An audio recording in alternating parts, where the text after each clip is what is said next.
Okay, here's a good question.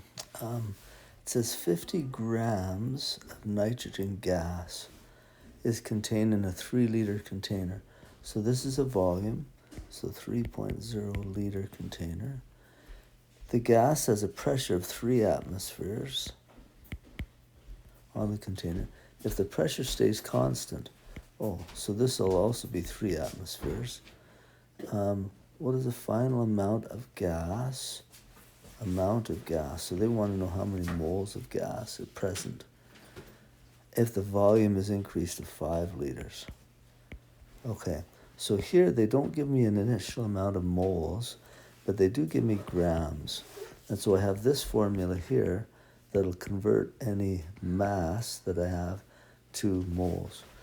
So the molar mass of nitrogen gas, so there's 2 nitrogens, and they each are at 14.01, so that'd be 28.02 grams per mole. So they say the mass is 50.0 grams divided by 28.02 grams per mole. Grams cancel. Let's divide those two. Just give me a second. So 50 divided by 28.02. So 1.784 about. 1.784-ish moles. And I'll keep the number in my calculator there.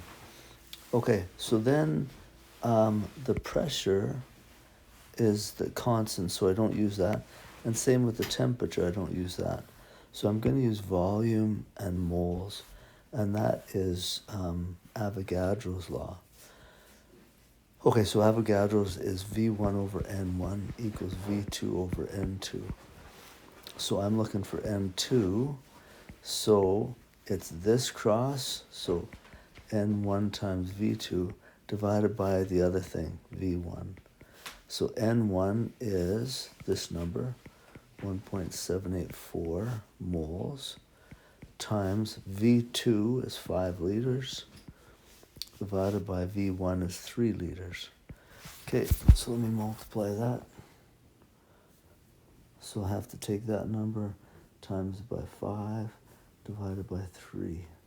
So it comes out to 2.974 equals 2.974. Liters cancel out, so this will be moles. Now going to sig figs, I have 3 sig figs here, 2 sig figs, 2 sig figs. There's only one here, but I didn't use that number in my calculation. So my smallest would have 2 sig figs, so I need to round this to 2 sig figs. So it would be these two. This is more than 5, so this has to go up. So does that one. So it'd be 3.0 moles. Okay, hopefully that helps you with that question. So that one is Avogadros' law.